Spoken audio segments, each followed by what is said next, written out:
Lalu kalau orang stres yang paling berbahaya itu ketika betanya naik, alfanya turun, tetanya naik. Oh, itu biasanya terjadi stres yang luar biasa dan bisa terjadi dinamika atau fenomena kesurupan ya. Kesurupan atau ketemplean Ada kalau orang deltanya Jawa. ada. Jadi kalau kita Tetapi menganalisa itu bukan seharusnya ketika orang zikir, seharusnya ya betanya turun, alfanya naik. Jadi bukan nggak ada ya. Nanti saya tunjukkan grafiknya, contoh apa responden yang kita kan begini. teliti itu. Nah, jadi nanti kalau diukur ini prazikir ya, sebelum zikir betanya 27%, alfanya 29%.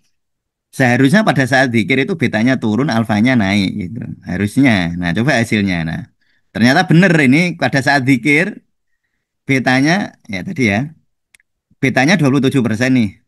Nah, betanya 27%. Setelah zikir betanya 14%. Sebelum zikir alfanya 29%, setelah zikir 50%.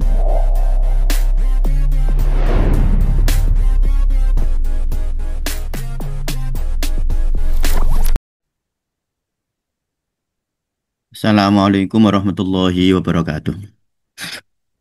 Bismillah, Alhamdulillah, Allahumma salli wa sallim ala Sayyidina Muhammad ibni Abdullah. Teman-teman Sufi semua, ya Alhamdulillah, kali ini saya akan membahas di beberapa konten ya, tentang hubungan gelombang otak dalam praktek tasawuf ya. Misalnya hubungan gelombang otak dengan zikir. Ini sebagai respon kami karena kemarin di komentar di YouTube ada pertanyaan tentang gelombang otak ya. Ya semoga konten ini bisa menjawab dan insya Allah akan saya bahas secara cukup detail ya di beberapa waktu, di beberapa konten ya. Mungkin 3 sampai 5 konten nanti saya akan bahas tentang gelombang otak ya.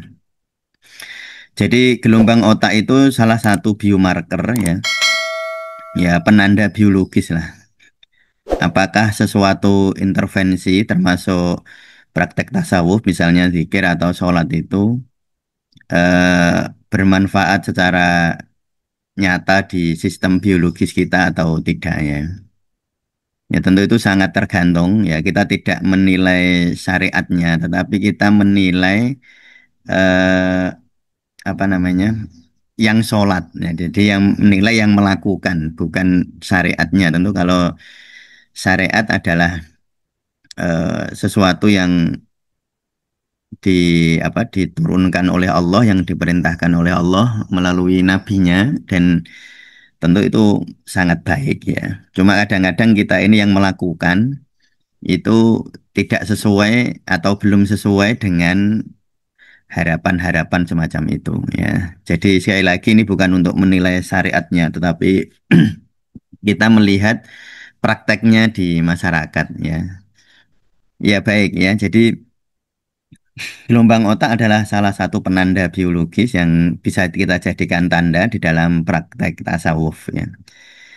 Eh, PPT ini, PowerPoint ini saya buat beberapa tahun yang lalu ketika ada penelitian gelombang otak di tasawuf Indonesia ya. Jadi waktu itu ada penelitian dari beberapa dosen ya, dosen tasawuf dan psikoterapi di tempat kita tentang praktek zikir yang diukur dengan gelombang otak ya. Nah, waktu itu kita apa namanya kolaborasi ya dengan dosen-dosen dan meneliti gelombang otak ini terhadap praktek tasawuf ya. Dalam hal ini zikir ya. Ya baik. Ini judulnya ini sebenarnya ya, peran psikoterapi zikir terhadap gelombang otak, kecemasan dan stres ini sebenarnya judulnya demikian ya. Nah, jadi sebenarnya di dalam praktek tasawuf, kalau kita ingin eh, dalam tanda petik mengilmiahkan, jadi kita yang ingin sebenarnya tasawuf sendiri tidak butuh diilmiahkan. Tetapi kita ketika ingin berkomunikasi dengan apa namanya dengan masyarakat, tentu kita membutuhkan alat ukur biologis apakah suatu praktek tasawuf itu membawa manfaat biologis atau tidak. Nah, jadi pertama biasanya yang dipakai sebagai alat ukur ya, ini yang saya tulis yang sangat populer. Tentu sangat banyak alat ukurnya. Nah, kalau mungkin teman-teman yang punya buku biomarker judulnya, saya punya bukunya itu biomarker itu puluhan jumlahnya ya, sangat banyak. Nah, cuma yang terkenal nih biasanya tiga ini yaitu alat ukur kimiawi, biasanya yang dicek hormon kortisol. Ya, hormon kortisol itu hormon yang kalau dia naik maka kekebalan tubuh kita turun. Jadi hormon stres lah ya. Hormon kortisol itu hormon yang dihasilkan oleh kelenjar anak ginjal, adrenal namanya. Ren, ren itu ginjal, itu tambahan. Jadi eh, kelenjar anak ginjal. Kalau kortisol ini naik maka kekebalan tubuh turun. Nah, maka lalu hipotesanya ketika seseorang melakukan zikir misalnya, seharusnya kortisolnya turun.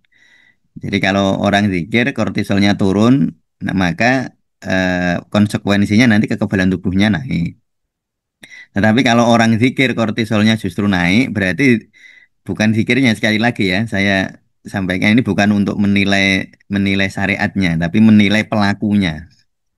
Yang melakukan kan kadang-kadang tidak belum sesuai betul dengan harapan-harapan yang seharusnya ya. Jadi misalnya orang zikir harusnya kortisolnya turun.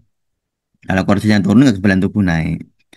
Lalu penanda apa namanya biomarker atau penanda biologis yang sering dipakai itu imunoglobulin A. Ini sangat sering dipakai.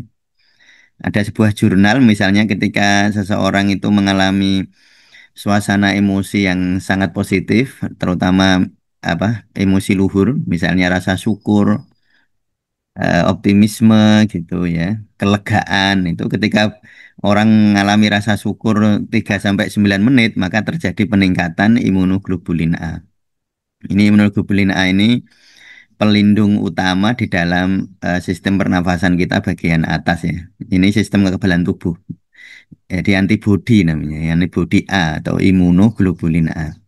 Nah, ini penanda kimia yang sering dipakai dalam praktek-praktek zikir. Lalu yang kedua, penanda kimia yang sering dipakai itu heart rate variability atau HRV.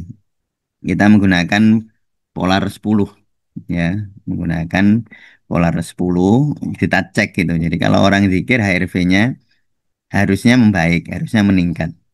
Jadi HRV itu heart rate variability itu variasi dari denyut jantung. Jadi bukan denyut jantungnya ya.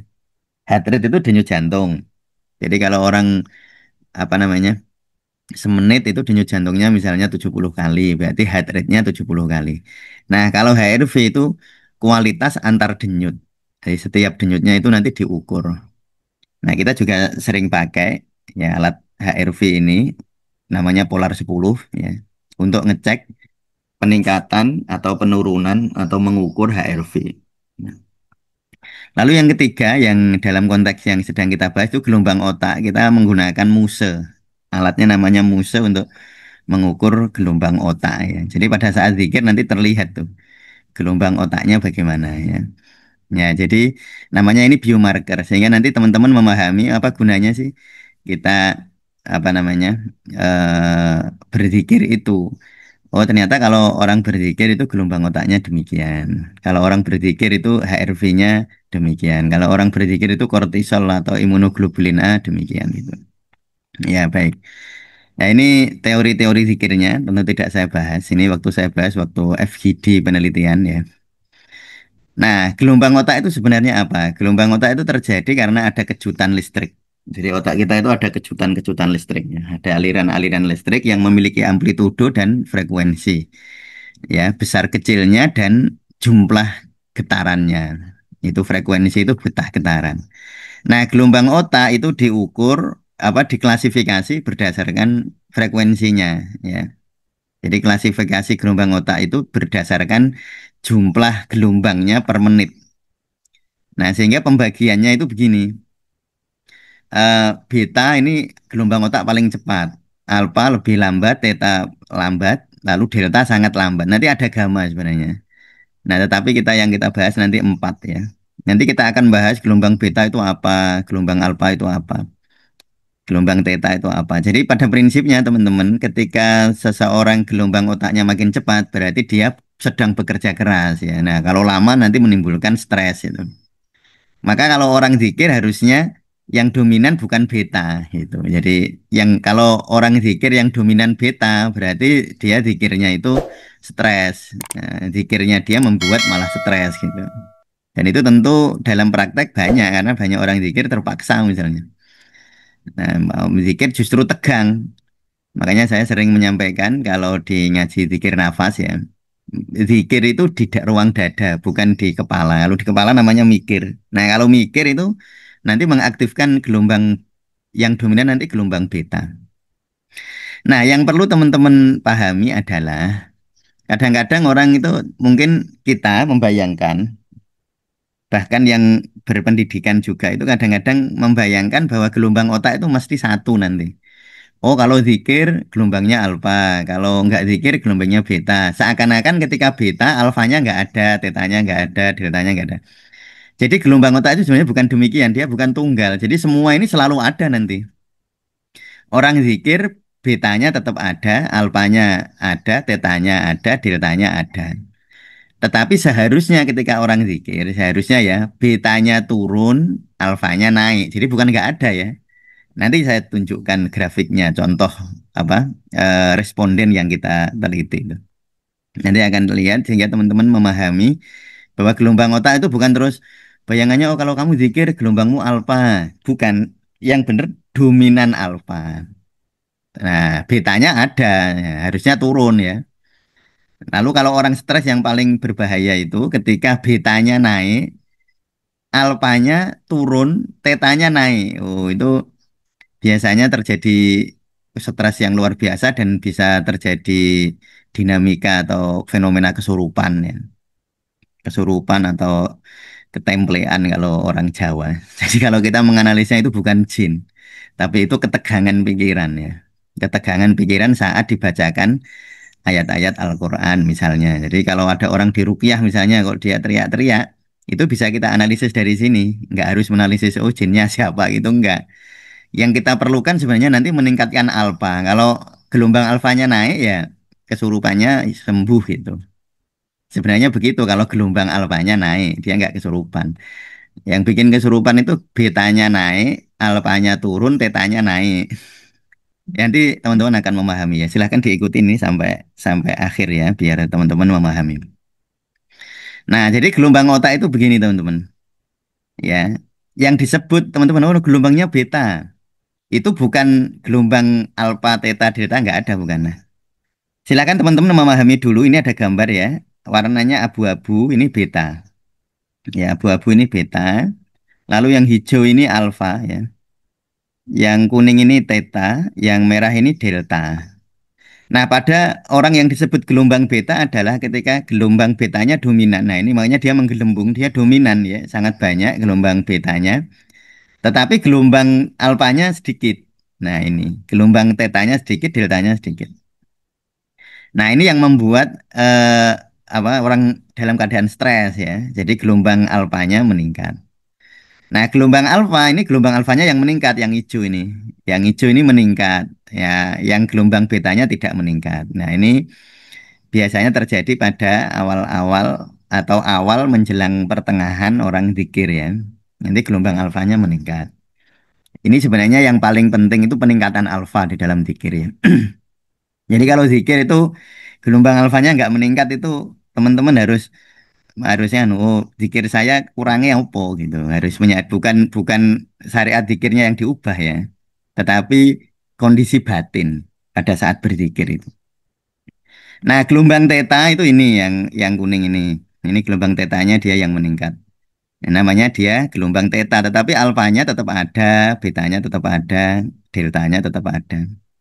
Lalu gelombang deltanya yang meningkat ini, yang merah ini meningkat. Gelombang tetanya apa tidak meningkat, gelombang alfanya tidak meningkat, betanya tidak meningkat. Ini namanya dominan delta. Nah, ini sebenarnya kalau yang ini adalah gelombang otak khas pada orang yang bangkit spiritualitasnya. Nah, ini gelombang otaknya modelnya seperti ini nanti. Jadi semuanya meningkat, tetapi teman-teman bisa lihat ya, ini betanya sedikit meningkat. Tapi nanti alfanya meningkat banyak. Nah, ini alfanya meningkat banyak, dominan alfanya. Lalu tetanya juga sedikit meningkat, deltanya juga. Nah, gambarnya nanti seperti ini. Ini kalau orang mengalami ini kebangunan bangun awakened mind ya, jadi kebangkitan pikiran ya. Ini orang menjelang dapat pencerahan. Itu kira-kira begini nanti. Eh saya akan membahas dulu ini ya, teman-teman ya. Saya akan carikan dulu sebelum ke ini apa namanya? Sebelum ke responden nanti ya. Ini harusnya gambar ini ada di atas. Nah, tapi saya salah meletakkan tempatnya ini. Secara garis besar itu sebenarnya begini. Gelombang beta itu gelombang konsius ya. Konsius sadar intelektual ya, sadar intelektual bukan sadar dalam makna spiritual ya. Jadi gelombang beta itu orang mikir, konsius ya, sadar intelektual. Gelombang theta itu gelombang di subconscious, gelombang di bawah sadar. Lalu gelombang delta itu unconscious. Sehingga nanti yang cukup penting untuk kita perhatikan itu tiga ini sebenarnya, yaitu gelombang beta, gelombang theta. Nah, gelombang alfa itu adalah gelombang di perbatasan atau apa garis kritis antara conscious dan subconscious. Ya, conscious dan subconscious itu gelombang apa pintunya itu gelombang alfa atau jembatannya. Saya jelaskan bahwa gelombang alfa adalah jembatan antara kon- gelombang theta dan gelombang beta. Atau saya bisa mengatakan gelombang alfa adalah jembatan antara bawah sadar dan sadar. Intelektual ya. Ini yang dimaknani kesadaran dalam psikologi. Ini bukan kesadaran dalam spiritual ya. Jadi jangan dipahami ini sadar lalu cerita tentang kesadaran spiritual, tidak.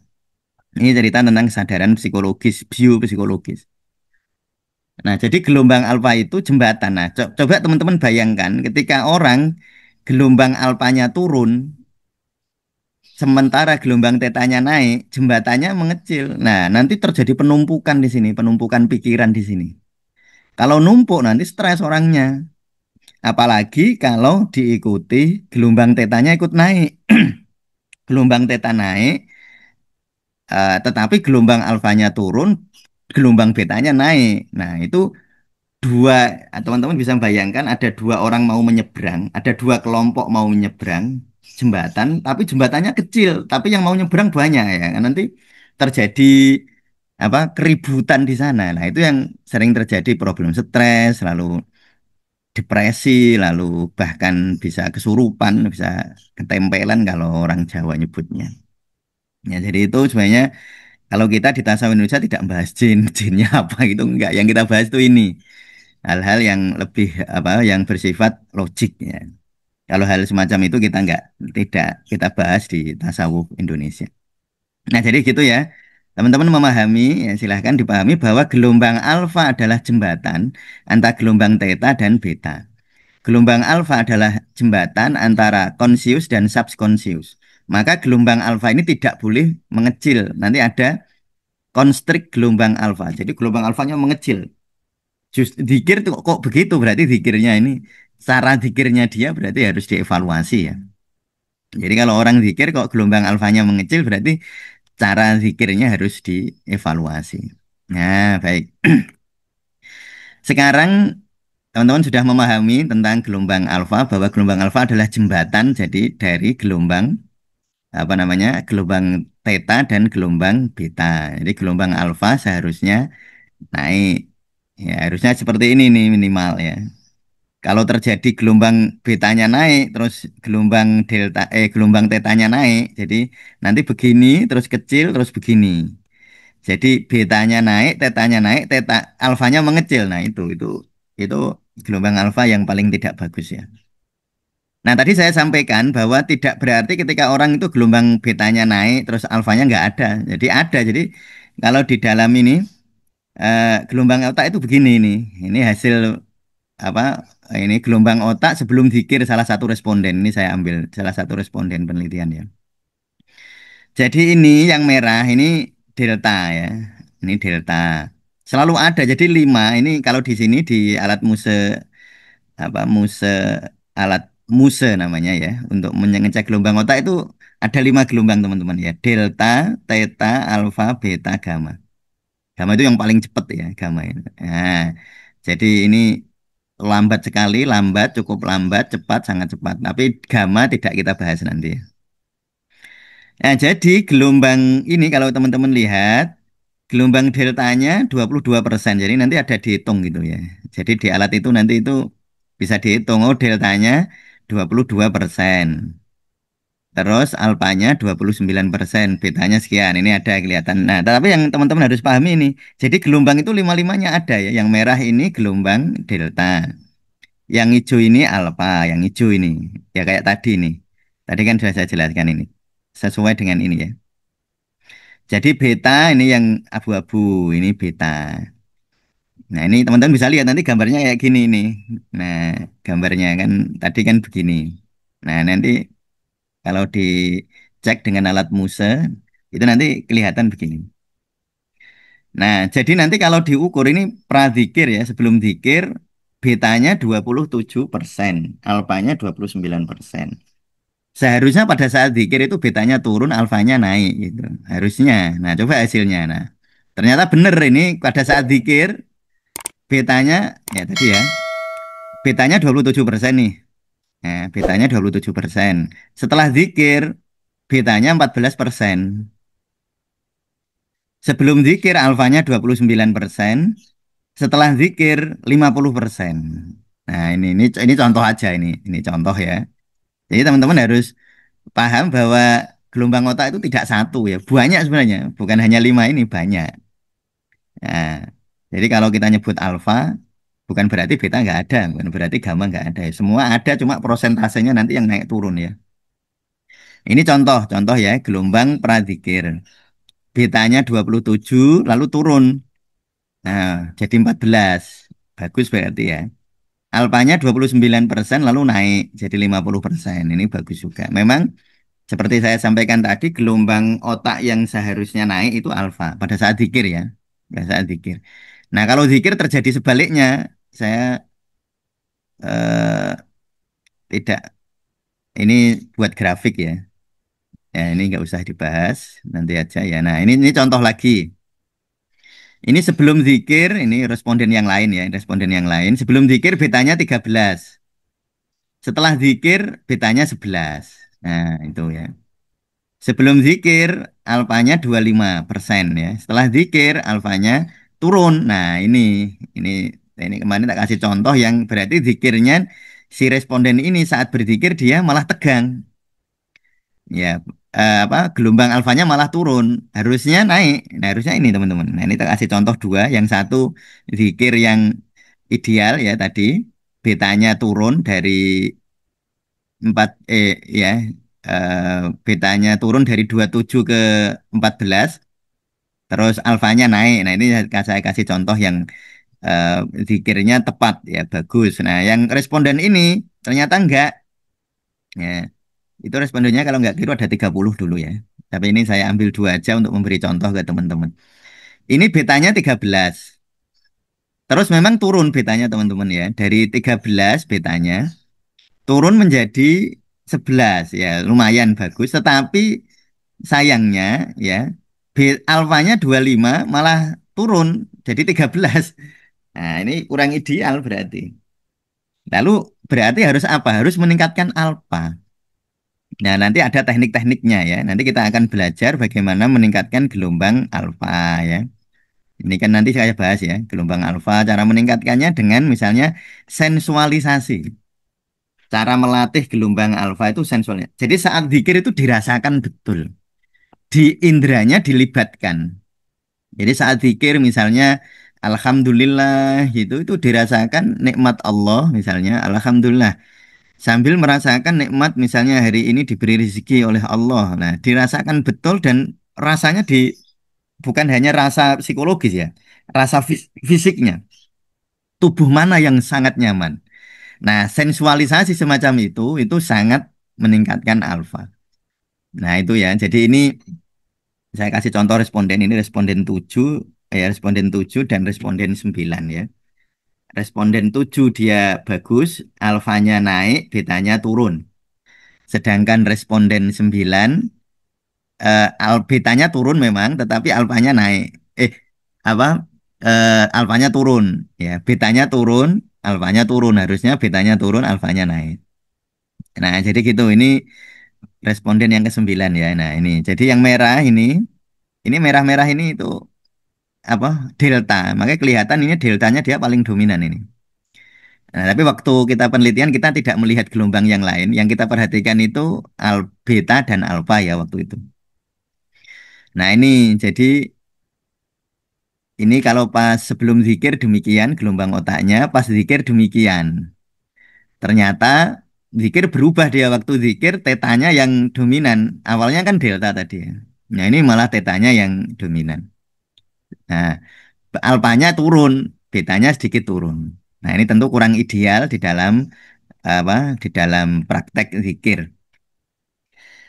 Nah, itu semoga teman-teman bisa memahami ya, memahami dulu gambaran umumnya tentang gelombang otak. Jadi nanti teman-teman jangan membayangkan bahwa gelombang otak itu satu ya. Jangan membayangkan, oh kalau zikir gelombang otaknya apa alfa tok itu. Ya, enggak, semua ada, cuma jadi waktu zikir itu harusnya ya betanya diturunkan, alfanya dinaikkan, tetanya apa naik turun tidak. Sebenarnya beta sama teta naik turun tuh enggak masalah asal alfanya naik gitu. Yang jadi problem tuh teta naik, beta naik, tapi alfanya turun. Ini yang jadi problem.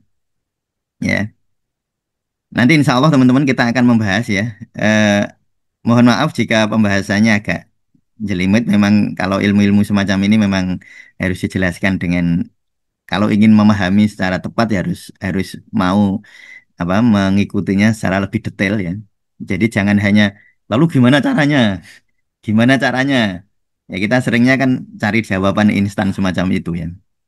Nah, saya harapkan nanti teman-teman mengikuti bagi yang tertarik tentang gelombang otak ini. Saya akan bahas kira-kira 43 slide nanti dalam beberapa konten yang akan datang. Misalnya ini gelombang beta ya, itu tadi saya sudah sampaikan gelombang otak sadar atau konsius ya. Sadar intelektual ya di mana nih. Dia bersifat logis analitik. Jadi kalau orang zikir kok pakai logika, wah dia zikir ini, dihitung, waktu zikir dihitung. Kurang banyak, kurang sedikit, ini suaranya begini. Jadi waktu zikir malah justru dengerin suara orang menganalisis suara di luar dirinya. Nah itu berarti waktu zikir gelombang betanya ini yang naik, ini yang abu-abu ini. Nah ini berarti zikirnya tidak tepat, itu namanya nggak zikir tapi mikir. Nah, jika berlebihan ya tentu gelombang beta itu penting ya. Kalau kita pas berdiskusi pada dengan teman itu harus pakai gelombang beta. Tapi jika berlebihan bisa terjadi ketidaknyaman fisiologis yang luar biasa, bisa panik betul. Apalagi kalau alfanya tidak meningkat. Nah, itu ya. Nah, ini misalnya caranya salah satu kalau orang dicek kok gelombang betanya kok naik terus padahal sudah berusaha zikir itu salah satu yang penting gerakan otot olahraga teman-teman. Jadi olahraga itu bisa mengurangi gelombang beta. Sehingga teman-teman yang mengalami kepanikan, stres ya, itu jangan hanya cari cara secara psikologis, secara fisik juga penting gerakan otot. Nanti gelombang alfa, nanti saya jelaskan satu-satu. Bagaimana cara menaikkan gelombang alfa, bagaimana cara menurunkan tadi gelombang beta, menaikkan gelombang alfa, lalu bagaimana cara menjaga apa gelombang theta, cara melatihnya bagaimana gitu. Ya. Saya kira demikian untuk hari ini. Silahkan ditunggu untuk pembahasan berikutnya di minggu depan. Kita akan membahas kembali gelombang otak ya. Ya, terima kasih. Cukup sekian. Assalamualaikum warahmatullahi wabarakatuh.